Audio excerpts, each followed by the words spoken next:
Hey, what's up, everybody? Memphis here. Gonna do something I think needs to be done because when I was in the market for my first scaler, I couldn't find it anywhere, and I hunted. I'm gonna compare the two, the Wraith and the Honcho. They're both ready to run, or they both started out ready to run. I couldn't make up my mind. I turned to YouTube. I couldn't find it anywhere. The only one I found was DJ Medic said they're both great. Well, they are both great, but I'll give you my thoughts on. I don't necessarily think one's better than the other, but I'll tell you what I think about both of them and give you my suggestions on what route I would take if I had it to do all over again, and what would help me decide. So, first off, Honcho, great. Out of the box, perfect. Doesn't need anything. This truck, you can take it out of the box, take it out, and just run it, and it's a ball. It's a lot of fun. Doesn't need any upgrades. I mean, there's a lot of upgrades that it could use or that would make it better, but as far as if you want to buy something, take it out of the box and run it, that's the way to go. This thing, you want to buy something, take it out of the box and run it, I don't know. The stock motor it's right in the middle of it's just not good for anything. It's not fast. But it's too fast to crawl with. It overheats, and mine lasted through 2 batteries, and it will barely pull itself now. So stock 27 turn, stock 20 turn motor. Both of them use the AE2 ESC. The 27 turn motor that's in the Honcho is what I put in this now. I've tried a couple different motors. I bought a 45 turn Tekin. It was too slow for me.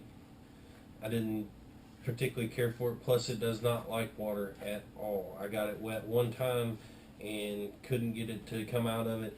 I ended up having to bring it home and clean it all up and everything just to get it to work again. So that motor come right back out, and I bought a $14 27 turn axial motor and put it in it. So far, I've had good luck with it.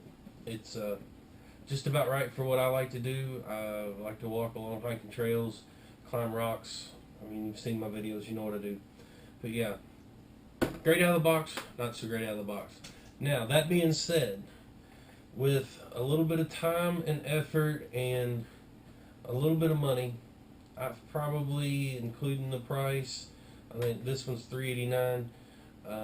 Including what I paid for it, I've probably got well over $600 in this thing now to get it where I wanted it as far as how it performs. This thing's $300. I paid $338 for it off of CKRC. Haven't touched it and have a ball with it every time I drive it. So I'm gonna get this one out of the way for just a second. We'll talk about the Wraith, what it needs out of the box from the factory.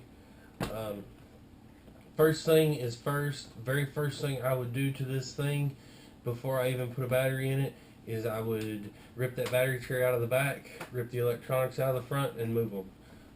I don't know if you can see in there or not. My receiver box is back here, and my ESC, both of them. My battery is up here. Let's see. It's right in here. I hope you can see that. It's right in here. It lays sideways. Well, here, let's do it this way.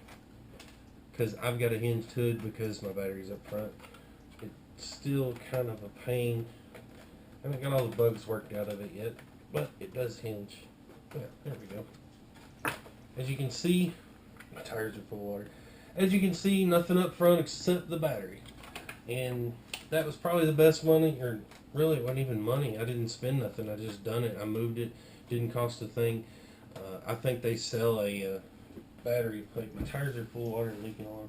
I think they sell a battery relocate thing, but you don't need it. Just use your imagination. That's what I did. I cut me a thin sheet of aluminum out of a piece of stove pipe. Where's it at?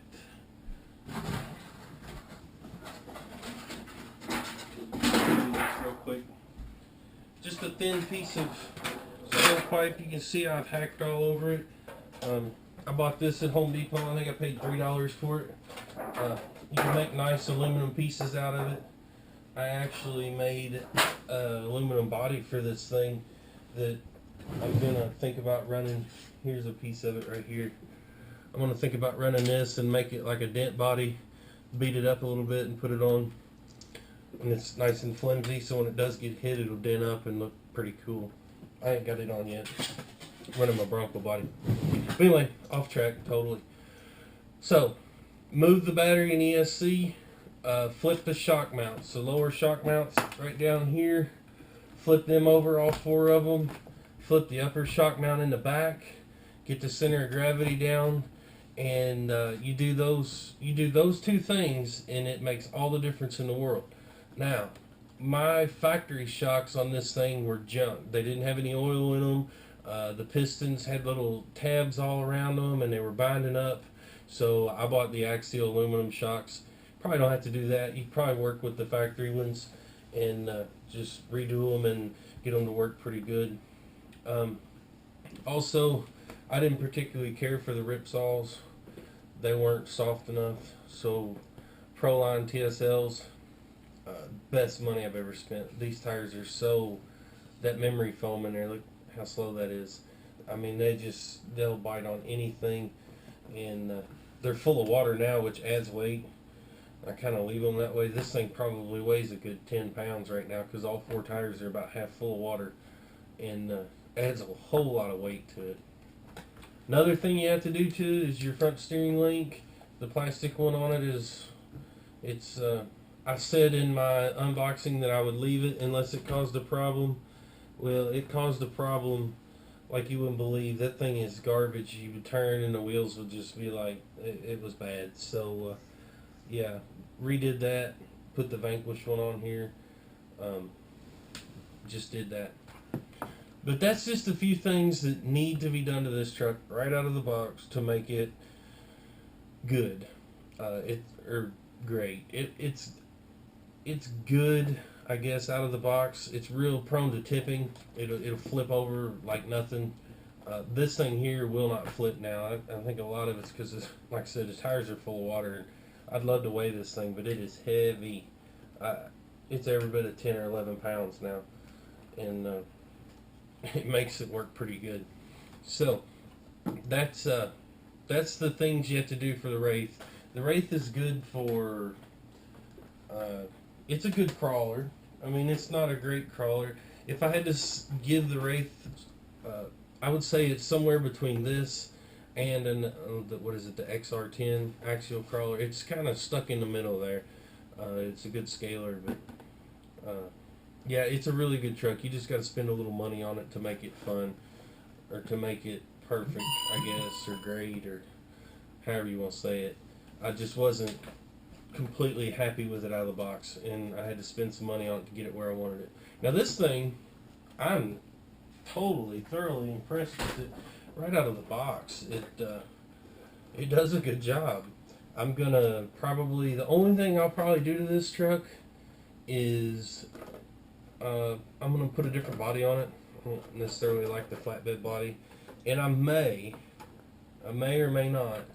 I'm either gonna go to the 2.2 mudslingers because they're only a half inch taller than the 1.9s, so I won't have to do a lot. I can just I've got a longer set of shocks I can put on, and that'll be all I have to do. Or I may just put the 1.9 TSLs on it because I like them so much in the 2.2 that I may do that to this. But yeah, out of the box, this thing is nothing. Maybe the steering link, it's pretty, look at this. It's pretty bad. I may change that or I may not. The stock servo is the Axial AS3. It's got plenty of power for these 1.9s. Usually that's the first thing I do is yank the factory servos out of something, and I think I'll leave this one in here until it burns up or until I go to a 2.2 and need more power. But I am going to make me a new steering link for sure. But other than that, I'm going to leave it alone and run it. I really like it. So, that being said, which one do I suggest? Do you want to take it out of the box and run it and not have to do nothing to it? Buy this one. Do you like customizing and tinkering with your RCs and spending a little money on them to make them yours? This one. This one, the way they sit right now, this truck hands down will outperform this one. I mean, obviously, it's 2.2s. It's got a wider stance, longer wheelbase. It should outperform it. You know, like I said, I've got $600 in this one. I got $330 in this one. So, but and that being said, this truck will go places this one won't, and this one will go places this one won't. It's just, it's all in what you're gonna do. If you're gonna be on the rocks and crawling around and stuff like that, get the Wraith. If you're gonna trail and do like scalar runs and you know, a little light crawling and stuff, the Honcho is probably where it's at, just because it's cheaper and it doesn't need much. So that's my comparison. You can see the size comparison there. The Wraith is quite a bit wider. Let's see, can you see that? I mean, it's what, 2 inches wider, and probably, let's see how much longer it is. It's 2 inches longer. So 2 inches wider, 2 inches longer. They use the same electronics. Yeah. So there they are. It is what it is.